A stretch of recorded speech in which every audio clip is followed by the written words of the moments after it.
9절까지 보도록 하겠습니다. 15페이지에 있죠. 창세기 13장 1절부터 9절까지입니다. 조금 추우면 난방을 트십시오. 13장 1절부터 9절까지입니다. 창세기 13장 1절부터 9절까지 한 절씩 교독하도록 하겠습니다. 제가 먼저 1절 말씀을 읽습니다. 아브라함이 애굽에서 그와 그의 아내와 모든 소유와 롯과 함께 네겝으로 올라가니 그가 네겝에서부터 길을 떠나 베델로 이르며 베델과 아이 사이 곧 전에 장막 치던 곳에 이르니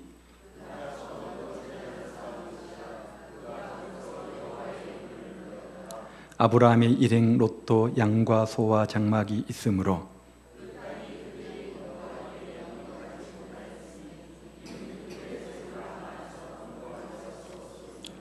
그러므로 아브라함의 가축의 목자와 롯의 가축의 목자가 서로 다투고 또 가나안 사람과 브리스 사람도 그 땅에 거주하였는지라.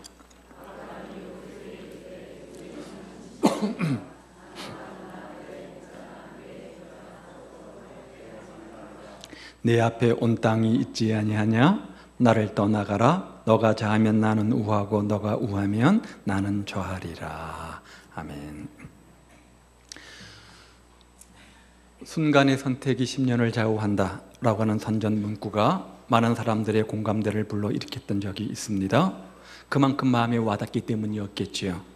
인생을 살면서 한 번의 선택이 얼마나 중요한지, 10년을 좌우할 만큼 중요한 것이다를 피부 깊숙이 체험적으로 경험했기 때문에 그 문구가 마음속에 와닿은 것이죠. 반대로 지혜로운 결정, 또 뭐죠? 지혜로운 선택이 우리의 삶을 즐겁게 기쁘게 만들기도 하고, 반면에 순간의 선택 하나가 인생을 무겁게 만들기도 하는 경우를 우리가 참 많이 보지 않습니까? 그래서 우리는 우리 앞에 다가오는 수많은 선택 앞에서 고민하며 갈등합니다. 어쩌면 인생이 뭡니까? 선택의 순간들 아닙니까? 결정의 순간들 아닙니까? 순간순간 우리는 인생을 살아가면서 선택하며 결정하며 살아갑니다. 배우자를 선택하는 문제로부터 직업 선택도 그러하고요. 내가 더 근본적으로 어떤 삶을 살아야 되는가, 어떻게 살아야 의미 있는 삶인가 하는 문제까지 내가 하는 선택에 따라서 인생 행로가 결정됨을 알기 때문에 선택이라고 하는 것, 너무나 쉽게 가볍게 치부할 수 없는 그런 중대한 문제임을 우리가 압니다. 문제는 우리가 지혜롭게 결정해야 된다는 것을 알면서도 참 어떤 것이 지혜로운 결정인지 우리 스스로 분간하며 판단하며 결정하는 것이 결코 쉬운 일은 아니라는 거죠. 그런 점에서 오늘 본문은 지혜로운 선택, 반대로 미련한 선택, 지혜로운 선택을 했을 때 어떤 축복이 주어지는지 이것을 정확하게 보여주는 본문이라고 할 수 있습니다. 이 13장의 본문을 살피면서 인생의 수많은 선택 앞에서 우리는 어떤 원리를 가지고 선택해야 되는지 교훈을 받게 되어집니다. 하나님께서는 아브라함에게 나타나셔서 갈대아 우르를 떠나라 그렇게 명령하셨습니다. 그리고 그 명령 앞에 갈대아 우르를 떠나서 약속된 가나안 땅에 도착하게 되어지죠. 살펴본 것처럼 아브라함이 갈대아 우르를 떠나는 것은 결코 간단한 쉬운 결정이 아닙니다. 가볍게 이웃 동네로 이사가는 그 정도의 수준이 아니지 않습니까? 굉장한 모험이요, 큰 헌신이요, 희생이라 이렇게 말할 수 있습니다. 믿음이 없이는 결코 선택할 수 없는 그런 결정이었습니다.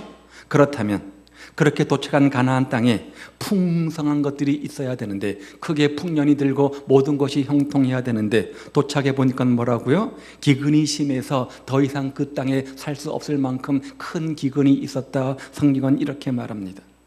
하나님께서 가라고 명령하신 땅입니다. 하나님께서 복 주시겠다고 약속하신 그곳입니다. 그래서 큰 꿈을 가지고 비전을 가지고 믿음을 가지고 도전했습니다. 그런데 기근과 가뭄으로 더 이상 머물 수 없게 되었다. 성경은 이렇게 말합니다. 무슨 뜻입니까? 약속의 땅임에도 불구하고, 주님이 함께하는 인생임에도 불구하고, 주님이 축복하시는 인생임에도 불구하고 그 인생 가운데 뭐가 있다는 거예요? 기근이 있을 수 있다는 거예요. 비바람과 폭풍우가 있을 수 있다는 거죠. 환난을 만날 수 있다는 겁니다. 성경에 표현되어 있지는 않지만 그 상황 속에 아브라함 마음이 어떠했을까요? 아마 흔들리지 않았을까요? 약속에 대한 의심이 쌓이지 않았을까요? 내가 혹시 잘못 들은 건 아닌가? 하나님의 약속이 잘못된 것은 아닌가? 그런 마음의 갈등들이 있었을 겁니다. 그 증거가 뭐냐? 그래서 그는 풍요롭게 보이는 애굽으로 삶의 거주지를 옮깁니다. 약속의 땅에도 불구하고 내가 이곳에 축복하시겠다 하신 하나님의 약속의 말씀이 있었음에도 불구하고 너무나 쉽게 삶의 자리를 옮기는 아브라함을 보잖아요. 그래서 그곳은 문화가 발달하고 젖과 꿀이 흐르는 마치 하나님의 약속한 땅처럼 보였을 겁니다. 그런데 문제가 생기죠. 애굽 사람들이 아내 사례를 탐내고 있는 겁니다. 사라가 자신이 아내라고 한다면 자기를 죽이고 아내를 빼앗아서 갈 것을 염려했기 때문에 아내에게 한 가지 제안을 합니다. 어떤 거였죠? 당신은 나의 누이라고 하자. 이제부터 당신을 나의 누이라고 하자. 이렇게 거짓말을 제안합니다. 보십시오. 믿음의 조상이라고 하는 아브라함, 축복의 통로라고 하는 아브라함, 복의 근원이라고 하는 아브라함, 그 아브라함도 기근의 때에 기도하지 않으니까, 환난과 비바람과 폭풍과 있을 때 주 앞에 예배를 드리지 않으니까 실패하는 모습들을 보십시오. 기도하지 않으면 사람은 눈에 보이는 대로 육신의 정욕대로 육신의 생각대로 하게 되어져 있습니다. 내 방법을 앞세웁니다. 내 생각을 먼저 앞세우게 되어져 있습니다. 기도하지 않으니까 영적 분별력을 잃어버리는 것 보십시오. 그래서 눈에 보이는 대로 애굽 땅으로 가잖아요. 너무나 쉽게 축복의 약속의 말씀이 이곳에 있음에도 불구하고 너무나 쉽게 삶의 자리를 옮기는 어리석은 모습들을 보십시오. 너무나 쉽게 영적 자리를 옮겨가는 아브라함의 실패된 행동들을 보십시오. 그렇게 되어지면, 그렇게 기도하지 않으면 두려움이 찾아오게 되어집니다. 기도하지 않는 사람들은 기근의 때에 두려움을 갖게 되어집니다. 그래서 주어진 환경, 주어진 현실, 주어진 사람을 지나치게 의식하고 두려워하게 되어집니다. 하나님은 온데간데 없고 믿음은 온데간데 없고 떡 버티는 현실만 보이는 거죠. 그래서 마치 홍해처럼 보이기도 하고 여리고성처럼 보이기도 합니다. 절망하는 거죠. 두려워하는 거죠. 그 순간 우리 마음을 꽉 잡고 있는 것은 인간적 방법입니다. 인간적 방법입니다. 그런데 그렇게 인간적 방법으로 문제 해결을 시도했는데 고작 그 방법이 뭐였습니까? 거짓말하는 겁니다. 거짓말하는 겁니다. 너는 내 누이라 그렇게 하죠. 예배하지 않는 사람들은, 기도하지 않는 사람들은 아브라함처럼 실패할 수밖에 없다는 겁니다. 믿음은 온데간데 없어집니다. 아무리 큰 믿음의 주인공 아브라함도 기도하지 않으니까 실패하는 초라한 모습들을 보십시오. 그리고 그렇게 얻은 것 어떻게 됐습니까? 예배 빼먹고 얻은 것, 신앙생활 게을리하고 얻은 것, 당장은 축복처럼 여겼을지 모릅니다. 당장은 은혜라고 생각했을지 모릅니다. 조금 더 주머니에 들어오니까 만족하고 행복했겠죠. 그러나 결국 어떻게 됐습니까? 발목 잡잖아요. 발목 잡게 되어져 있습니다. 하나님의 축복일 수가 없습니다. 보십시오. 불순종의 상징인 이스마엘 어떻게 나왔습니까? 이때 얻은 여종 하갈의 몸에서 나온 것 아닙니까? 또 조카 롯과의 분쟁 왜 생긴 겁니까? 소유 때문이었습니다. 이때 얻은 소유물 때문에 생긴 것 아닙니까? 불순종으로 인한 것이었습니다. 당연히 발목 잡게 되어져 있는 겁니다. 그렇게 애굽을 떠난 아브라함은 그가 결국 가야 될 곳, 아니 그가 머물러야 할 곳, 약속이 있는 가나안 땅에 머물게 되어지고 하나님께 처음으로 제단 쌓았던 그 장소에 다시 제단을 쌓으면서 다시금 실패를 딛고 가나안 생활을 시작하게 되어집니다. 그런데 또다시 문제가 발생합니다. 무엇을 말하는 겁니까? 인생은 그렇다는 겁니다. 산 넘어 산이요 강 건너 강이라고 주님이 나와 함께 하심에도 불구하고 약속의 땅에 머물고 있음에도 불구하고 여전히 인생 속에 비바람은 있다는 겁니다. 산을 넘으면 또 다른 산이 있고요, 강을 넘으면 또 다른 강이 있습니다. 그게 인생입니다. 함께 동고동락했던 조카 롯의 과정과 다툼이 벌어지게 되어집니다. 이 분열과 다툼 속에서 아브라함은 중대한 결단 한 가지를 하는데, 아브라함은 롯과 헤어지기를 마음먹은 겁니다. 그래서 롯이 가고자 하던 그 땅을 그에게 양보하고 우선권을 주는 거죠. 자신은 항무지 기근의 땅 가나안 땅에 머물게 됩니다. 이것이 오늘 본문의 내용이죠. 자, 그렇다면 아브라함이 이 과정 속에서 도대체 어떤 지혜로운 결정을 내렸기에 지혜로운 결정이라 말할 수 있는 것이고 믿음의 조상다운 모습이요 축복의 통로다운 모습이라 그렇게 말할 수 있는 겁니까? 12장에서는 실패한 아브라함의 모습을 소개하지 않습니까? 그런데 그 실패를 거울 삼아 13장에서는 또 다른 문제 앞에서 올바른 선택을 하고 있는 아브라함의 모습을 우리에게 보여주는데 어떤 것입니까? 어떤 생각, 어떤 판단, 어떤 결정이 주님 보시기에 지혜로운 결정이란 말입니까? 오늘 본문이 교훈하는 것이 있는데요. 하나는 아브라함이 하나님의 복을 받을 수 있었던 것은 첫 번째가 뭐냐? 실패를 반복하지 않는 선택을 했다는 겁니다. 실패를 반복하지 않는 선택을 했다는 겁니다. 자, 실패를 원하는 사람이 있습니까? 실패를 원하는 사람은 한 사람도 없습니다. 그런데 우리 모두는 실패를 경험하지 않을 수 없습니다. 모든 인생은 반드시 실패를 경험하게 되어집니다. 문제는 원하지 않게 실패를 반복하는 것, 계속해서 반복하는 것, 이게 문제가 아닙니까?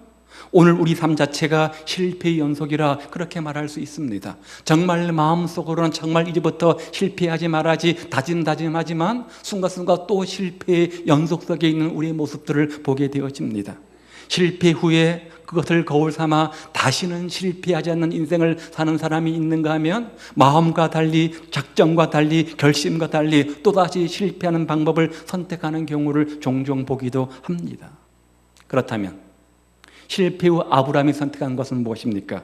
오늘 1절 이하의 말씀에 보니까 아브라함이 애굽에서 그의 아내와 모든 소유와 롯과 함께 어디로요? 네겝으로 올라가니.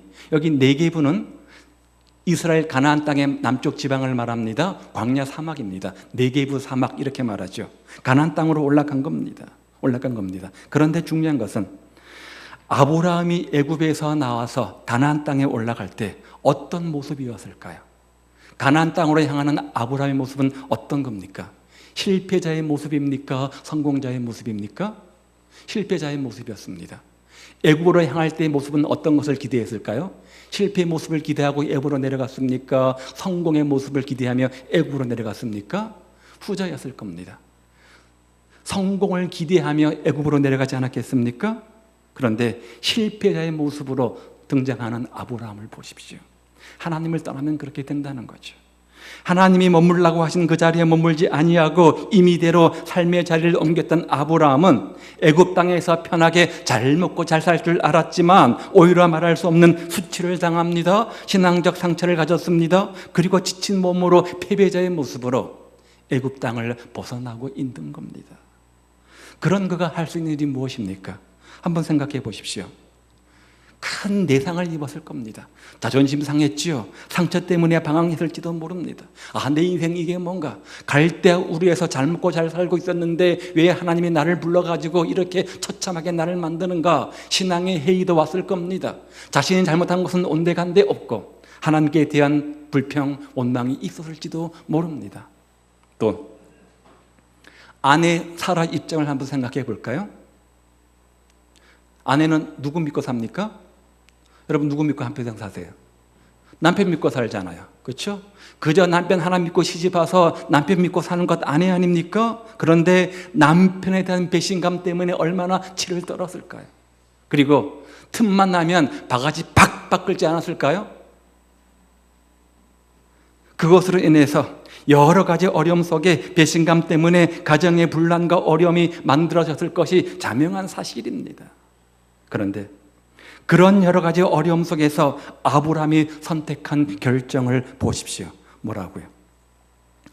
베델과 아이 사이 곧 전에 장막 쳤던 곳에 이르니 그가 처음으로 제단을 쌓은 곳이라 그가 거기서 여호와의 이름을 불렀더라. 그 순간, 그 절망의 순간 어려움 속에서 아브라함이 선택한 결정이 뭡니까? 하나님께서 머물라고 명령하신 아이와 베델 사이에 있는 가나안 땅, 처음 도착해서 예배 쌓았던 그곳, 다시금 그곳에 와서 다시금 하나님의 이름을 부리며 예배를 회복하고 있다는 거죠. 이 제사는, 이 예배는 아브라함에게 있어서 굉장한 의미를 갖는 겁니다. 많은 성경학자들이 이 아브라함의 제사를 어떻게 해석하냐면 애굽에서 지었던 실패, 죄에 대한 진정한 회개와 고백의 제사이었을 것이다. 진정한 회개는 그런 거잖아요. 그렇죠? 또요. 더 나아가서 바로왕의 무서운 손길 속에서 구원해 주신 하나님의 능력, 약속한 것은 반드시 지키시는 신실하신 하나님의 은혜를 기억하며 찬양하는 예배였을 것이다. 이렇게 말을 합니다. 거기서 그는 하나님의 이름을 부릅니다. 하나님의 이름을 부릅니다. 하나님, 제가 실패를 통해서 얻은 교훈 한 가지 있는데 진정 의지할 분은 주님밖에 없습니다. 이제 주님만 의지하며 살겠습니다. 그런 고백을 드리는 거죠. 무슨 말입니까?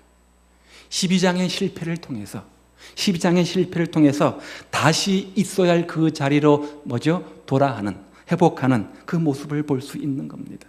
실패가 전화위복이 된 거죠. 실패가 병가지 상사가 된 거죠. 12장의 실패는 무익한 것이 아니었습니다. 아브라함으로 하여금 다시 이스라엘 그 자리로 돌아가게 하는 역할을 한 겁니다. 중요한 것은 우리도 실패를 경험한다는 겁니다. 우리도 아브라함처럼 실패를 경험한다는 겁니다. 그리고 그것이 반복될 때가 있습니다. 마음은 그것이 아닌데 마음과 달리 계속해서 반복하며 실패하는 우리의 모습을 보지 않습니까?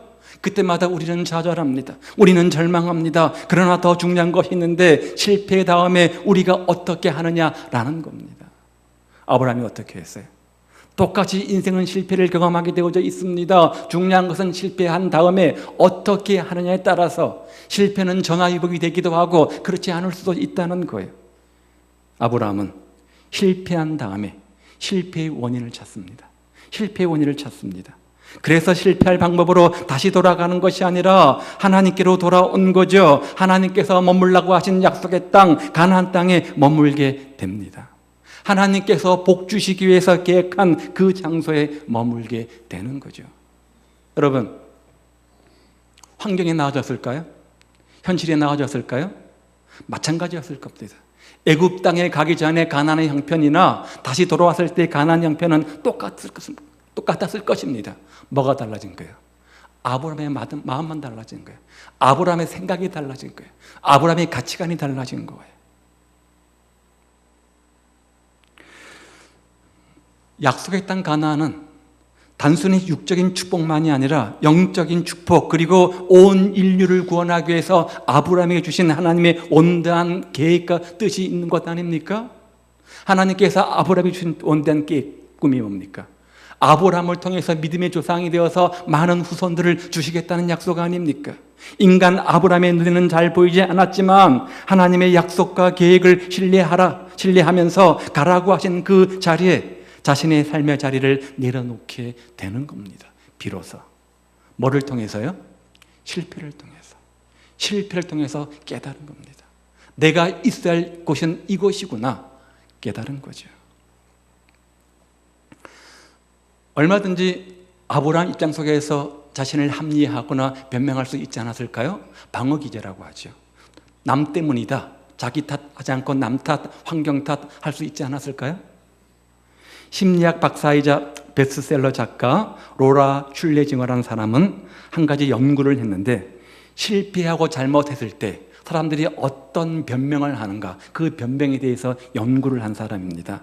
실패를 거울 삼아서 성공하는 인생이 있는가 하면 또다시 실패를 반복하는 인생이 있는데, 그렇게 실패를 반복하는 인생들이 늘 늘어놓는 변명, 자기 합리화, 방어 기제가 7가지가 있다는 거예요. 보십시오. 나도 알아요. 하지만 나도 사람입니다. 이렇게 자기를 합리화하며 변명한다는 거죠. 문제를 분석하고 파악하고 어떻게 내가 이것들을 할 것인가 고민하지 않고 자신을 합리화한다는 거죠. 그게 잘못이라는 것 알아요. 하지만 이렇게 변명한다는 거예요. 그게 옳다는 것도 알아요. 하지만 어디 행동을 바꾸고 말을 바꾸고 태도를 바꾸는 게 그렇게 쉬운 일인 줄 아십니까? 이렇게 변명한다는 거죠. 나야말로 정말 보면 진짜 불쌍한 인생이라고요. 나도 한때는 내 주관과 가치관을 가지고 있는 잘 나가는 사람이었습니다. 그런 거 특별한 사람이나 하는 거 아닙니까? 내가 뭐 이렇게 의도한 것도 아닙니다. 하다 보니까 그렇게 됐어요. 이렇게 자기를 합리화하고 변명한다는 거죠. 이런 변명을 늘어놓는 사람들은 실패에 실패를 거듭할 수밖에 없다는 겁니다. 그런데 실패를 빨리 받아들이고 그 원인 분석해서 새롭게 출발하는 사람들에게는 오히려 실패의 경험이 전화위복되어 가지고 영화롭고 아름다운 인생의 교훈으로 남게 된다는 겁니다. 1988년 서울 올림픽이 있었습니다. 미국 국민들의 관심은 한 가지였습니다. 수영 종목이었다고 합니다. 수영에 총 7개의 그 메달이 달려 있는데 비욘디라는 선수가 획득할 메달 수가 총 7개, 7관왕이다. 그런 기대에 부풀어 있었던 거죠. 미국의 전 매스컴과 언론과 사람들이 아주 지대한 관심을 갖고 있었습니다. 당연히 그렇게 될 거라고 믿었던 거죠. 그런데 그는 불행히도 첫 두 종목에서 예선도 통과하지 못하고 탈락하는 결과를 얻게 되어집니다. 사람은 감사합니다. 막 칭찬하고 기대했던 매스컴이 이제 온갖 질타를 쏟아내게 되어지죠. 그래서 많은 사람들과 매스컴들이 실망스러워하면서 앞으로 남은 5가지 종목도 전혀 메달을 따지 못할 것이다. 부정적 견해를 내놓았습니다. 그때 유명한 심리학자인 마티 셀리그만 교수는 정반대의 주장을 합니다.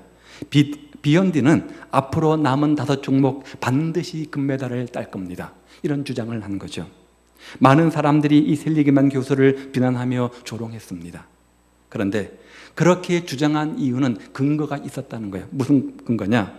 비욘디라는 선수가 실패한 다음 보여준 그의 태도 때문이었다는 거죠. 어떤 태도였냐?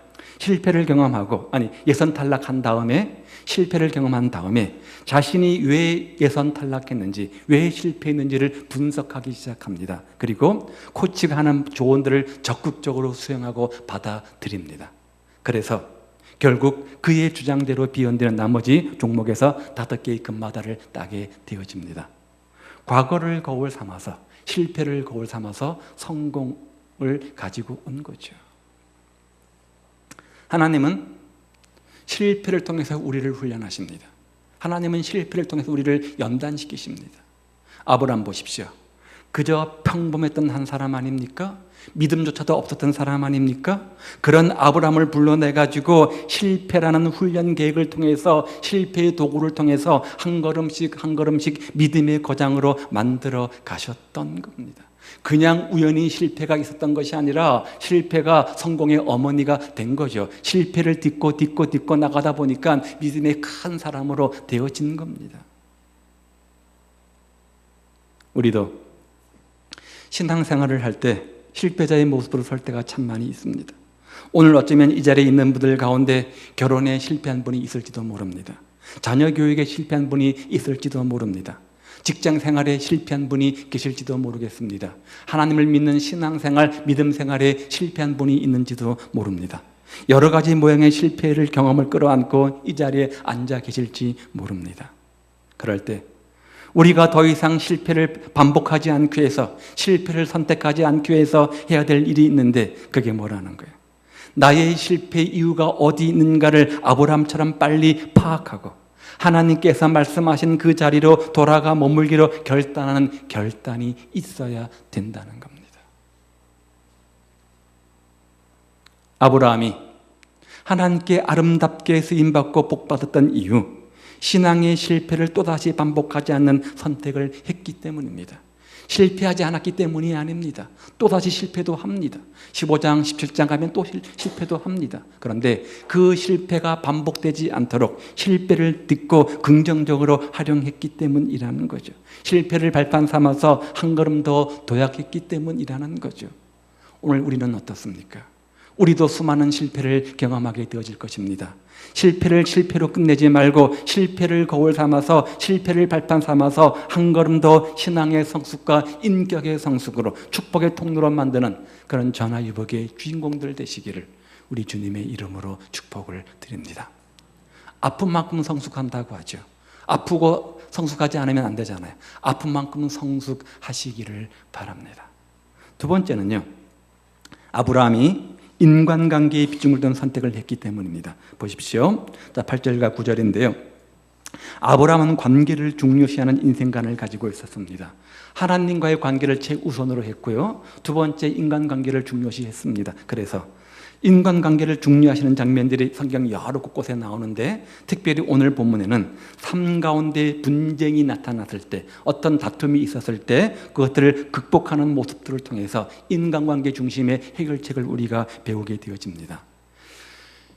인생을 살아가면서 다툼이 없을 수는 없습니다. 인생을 살아가면서 분쟁이 없을 수는 없습니다.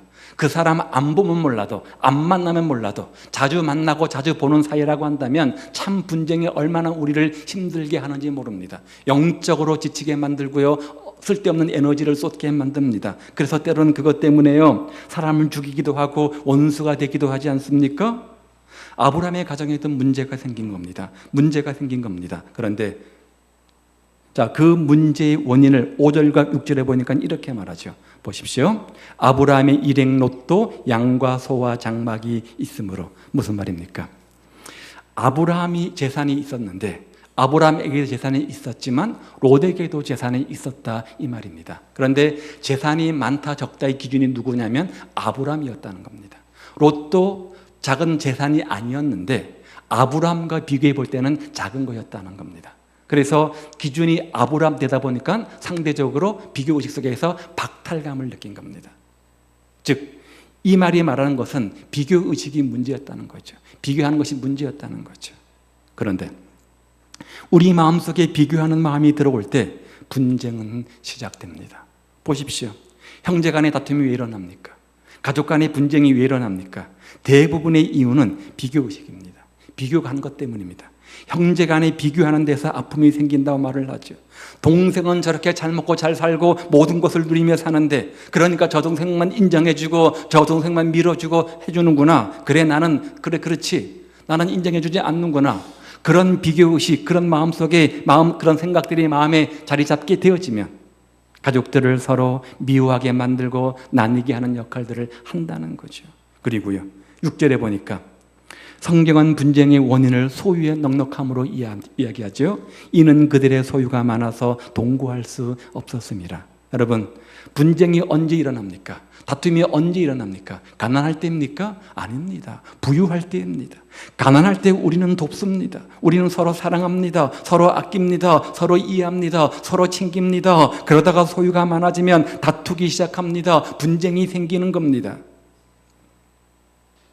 TV가 없다가 TV가 생기면 어떤 문제가 생기냐 합니까?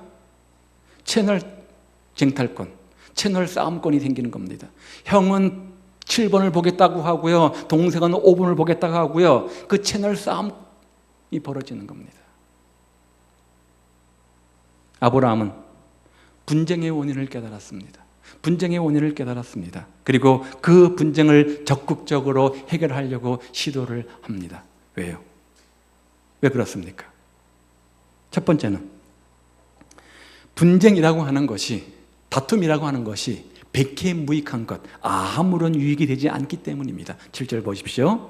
아브라함의 가축의 목자와 롯의 가축의 목자가 서로 다투고 가축 문제로 다툼이 일어났습니다. 분쟁이 생겼습니다. 그런데 그런 분쟁의 결과는 뭐냐? 서로 망하는 거죠. 아무런 유익이 없다는 거죠. 갈라디아서 사도 바울은 말하기를 너희가 피차 물고 먹으면 멸망할까 조심하라. 이렇게 우리에게 경고하지 않습니까? 우리는 주변에 일어나는 많은 분쟁들을 보게 되어집니다. 가정의 분쟁이든 어떤 분쟁이든 많은 분쟁들을 보게 되어집니다. 결국 다툼이 일어나게 되어지죠. 싸우게 되어집니다. 그리고 분쟁을 해결하기 위해서 수단과 방법을 총동원하다 마지막 가는 곳이 어디냐? 변호사를 삽니다. 결국 돈 버는 사람은 누구예요? 변호사지요. 분쟁 없으면 변호사가 필요가 없는데 분쟁하다 보니까 남 좋은 일만 시키는 거예요. 다투면 마음 상하지요. 다투면 돈 들어가지요. 다투면 분쟁 이후에도 맺는 관계가 어려워집니다. 한번 깨진 것, 그게 회복되지 않습니다. 붙인다고 해도, 강력 본드로 붙인다고 해도 금은 남게 되어져 있습니다. 다툼을 통해서 빚어지는 수많은 비극의 결과들을 우리가 너무나 잘 알지 않습니까? 분쟁을 적극적으로 해결하는 첫 번째 이유는 분쟁이라고 하는 것이 백해무익한 것이기 때문입니다. 두 번째 이유는요, 하나님의 이름, 신앙 때문입니다. 7절요. 가나안 사람과 브리스 사람도 그 땅에 거주하였는지라. 무슨 말이에요? 어느 날 가나안 땅에 한 가정이 이사를 해오는 겁니다. 저기 애굽에서 이사를 해왔습니다. 이방인들이 가만히 이들을 보니까 하나님을 섬긴다고 합니다. 하나님을 믿는 사람들이라고 합니다. 단을 쌓아놓고 예배드리고 찬양하며 기도하는데 늘 재산 문제 때문에 싸웁니다. 서로 얼굴 붉히고 네가 오르니 내가 오르니 막 싸웁니다. 자, 그런 모습을 보게 되어진다면 이방 사람들이 어떻게 생각했을까요? 그 사람들을 욕하면서 그 사람을 믿는 하나님을 욕하지 않았겠습니까? 아니, 저 사람들 하나님 믿는다고 하더니 도대체 저 사람 믿는 종교는 뭐길래 저러냐? 결국 하나님의 이름을 더럽혀진다는 사실을 아브라함은 알고 있었던 거죠. 우리가 교인인 것을 다 압니다. 우리 주변의 사람들이 믿음 안에서 산다는 것도 다 합니다. 그런 우리가 재산 문제나 서열 문제나 비교의식 때문에 믿지 않는 사람들보다 더 반목하고 더 시기하고 더 다투고 분쟁하고 있다면 결국 하나님의 이름이 더럽혀지는 겁니다. 교회도 마찬가지예요. 심지어 교회 안에도 얼마나 많은 다툼들이 있습니까? 서로 반목하고 서로 다투고 서로 분쟁하면서 교회가 교회답지 못하고 갈라지고 시끄러운 것들을 보게 되어집니다. 주변 사람들이 저놈의 교회는 맨날 모이게 하면 싸우는구나 라고 교회를 욕하고 하나님을 욕하는 것들을 우리가 비일비재하게 듣지 않습니까? 그런 다툼으로 인해 가지고 지역 선교의 문이 닫히는 경우가 어디 한둘입니까? 우리의 다툼과 우리의 분쟁은 결과적으로 우리가 믿는 하나님의 이름을 망령되게 하는 거죠. 세 번째는요, 롯은 아브라함 입장에서 분쟁의 대상이 아니라 함께 사랑하는 가족이었습니다. 사랑의 대상이었습니다. 보십시오. 아브라함은 롯을 사랑했습니다. 그 증거가 뭐냐? 그래서 하나님께서 너 본토 친척 아비 집을 떠나라고 할 때 누구를 데리고 갑니까? 롯을 데리고 가잖아요. 그래서 지금까지 아브라함은 롯과 동고동락했습니다. 모든 것들을 책임지고 양육하며 보호했습니다. 비록 지금 롯과의 분쟁은 있었지만 롯은 자기가 돌봐야 될 대상이요 사랑의 대상임을 깨달았던 거죠. 그래서 8절에 보니까 우리는 한 친족이라, 다른 번역을 보면 우리는 한 형제라, 한 가족이라 이렇게 말합니다. 그런데 오늘 우리의 싸움의 대상은 누굽니까? 내가 반목하고 내가 비교하고 내가 시기하고 질투하고 싸우는 대상이 누구입니까? 저 멀리 있는 사람입니까? 내가 잘 모르는 사람입니까? 아니죠. 나와 항상 가까이 있는 그런 사람들 아닙니까? 더 많이 사랑해주고 더 많이 격려해주고 더 많이 섬겨주고 더 많이 인정해줄 사람들과 오히려 원수가 되어서 반목하며 시기하며 질투하며 분쟁하는 우리의 모습들을 봅니다. 참 아이러니하죠. 아브라함은 롯이 사랑의 대상임을 알았기 때문에 속히 분쟁 해결을 원했던 겁니다. 여러분, 가정과 교회에 다툼과 반목이 있습니까? 분쟁이 있습니까? 다툼과 분쟁이 있는 가정의 기도 하나님께서 응답하지 않는다. 성경은 이렇게 말씀하죠. 왜 우리가 빨리 분쟁을 풀어야 됩니까? 왜 이것을 빨리 해결해야 됩니까? 본문 속 아브라함이 가졌던 동기를 묵상해 보시기를 바랍니다. 다툼은 피차 서로를 멸망하는 역할을 하기 때문에 그렇습니다. 다툰다고 해서 분쟁한다고 해서 아무런 유익이 없기 때문에 그렇습니다. 그것은 역사가 보여주잖아요. 콩가루 집안 보십시오. 망하잖아요. 다투는 집안은 망하게 되어져 있습니다. 분쟁하는 조직은 망하게 되어져 있습니다. 갈 때까지 가면 모두가 망하는 겁니다. 또요, 혹이라도 여러분의 다툼으로 인해서 하나님의 영광이 가려지게 된다는 것을 안다면, 정말 우리가 요만큼이라도 주님을 사랑하는 마음이 있다고 한다면 진정 다툼으로부터 빨리 벗어나야 된다는 거죠. 그런 나의 불미스러운 행동, 그런 태도, 그런 삶의 모습들이 결국은 하나님의 영광을 가리기 때문입니다. 더 나아가서 우리가 미워하는 대상이 미워할 대상이 아니라 하나님께서 나에게 주신 사랑의 대상임을 우리가 확신하기 때문입니다. 진정한 우리의 삶의 대상은 누굽니까? 혈과 육이 아니라 사단 마귀라고 하지 않습니까? 우리는요, 서로 사랑하며 서로 협력하며 서로 섬기며 서로 격려해야 될 지체들임을 기억하십시오. 그렇다면 속히 우리가 이 분쟁의 문제를 해결할 수 있을 겁니다. 그래서 아브라함은 그 분쟁을 해결하기 위해서 방법을 쓰는데요. 자, 어떤 방법을 쓰느냐? 오늘 본문에 보니까 두 가지를 말해요. 하나는 8절에 보면 아브라함이 먼저 조카 롯에게 다가갑니다. 자, 한번 생각해 보십시오. 아이가 어른을 찾아오는 것이 맞습니까? 어른이 아이를 찾아가는 것이 맞습니까? 아이가 어른을 찾아오는 것이 맞죠? 조카 롯이 삼촌, 제가 잘못했습니다 라고 말하는 것이 도리 아니겠습니까? 또요, 은혜를 받은 사람이 찾아가야 됩니까? 은혜 베푼 사람이 찾아가야 됩니까? 받은 사람이 찾아가야 되는 거죠. 그런데 조카 롯은 아브라함을 떠나서는 그의 삶에 대해서 아무런 이야기거리가 없습니다. 지금까지 아브라함의 그늘 아래서 아브라함의 은혜 가운데 양육과 돌봄을 받은 거죠. 그런데 이렇게 롯이 먼저 찾아가야 됨에도 불구하고 누가 먼저요? 아브라함이 조카 롯을 찾아갑니다. 그리고 자존심을 내려놓습니다. 삼촌의 자존심, 은혜를 베푼 자의 자존심, 또 가지고 있는 자의 자존심, 앞서간 자의 자존심, 그리고 사랑하는 자의 자존심, 이 모든 것들을 내려놓습니다. 무슨 말이에요? 분쟁을 해결하기 위해서 먼저 찾아가고 또 자존심을 내려놓아야 한다는 거죠. 또 한 가지, 기득권을 포기합니다. 기득권을 포기합니다. 구체적으로 말하면 자신의 유익을 포기하는 거죠. 적어도 아브라함 입장 속에서 먼저 선택할 권리가, 특권이 있었습니다. 그럼에도 불구하고 먼저 기득권을 내려놓고 롯에게 그것을 제안을 합니다.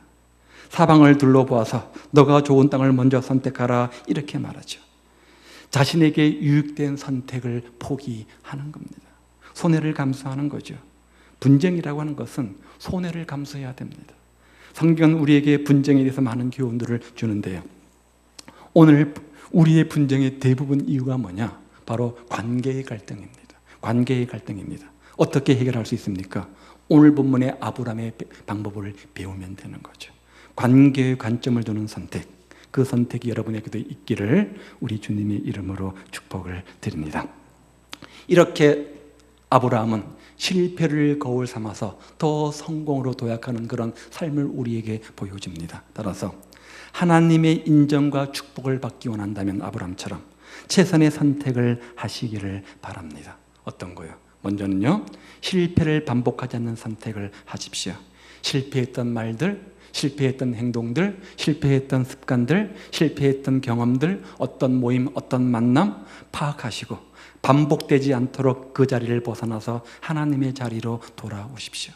실패를 거울 삼아서 성공의 자리로 돌이키는 겁니다. 돌이키는 겁니다. 아무리 세상적으로 유익하고 재미있고 행복하다고 할지라도 내 영적 생활에 실패하는 만남이요, 실패하는 자리요, 실패하는 말과 행동이라고 한다면 진정한 축복의 주인공 되기 위해서 다시금 그 자리로 돌아가지 않는 겁니다. 두 번째는 뭐였어요? 관계를 우선시하는 선택을 하십시오. 손해보고 자존심 상하더라도 사랑의 대상으로 보고 하나님의 영광이 가리지 않도록 하시기를 바랍니다. 세속적 삶을 버리시고 하나님을 경외하는 삶을 선택하십시오. 이기적 삶을 버리시고 이타적 삶을 선택하십시오. 불순종의 편을 버리시고 순종하는 편을 선택하십시오. 그리할 때 아브라함을 복의 근으로 삼아주셨던 하나님께서 여러분에게도 영육간의 복을 주시되 차고 넘치는 축복을 주셔서 마침내 축복의 통로요, 믿음의 조상이요, 복의 근원된 삶을 삼으실 것입니다. 순간의 선택이 10년을 좌우한다고 하는데 순간순간 우리의 선택 앞에서 하나님 뜻을 묻고 기도의 제단을 쌓고 올바른 선택, 지혜로운 선택의 주인공 되어서 그 선택이 우리를 영육간에 강건케 만들고 영혼이 잘됨까지 범사가 잘되는 축복의 주인공들 다 되시기를 우리 주님의 이름으로 축복을 드립니다. 기도하겠습니다.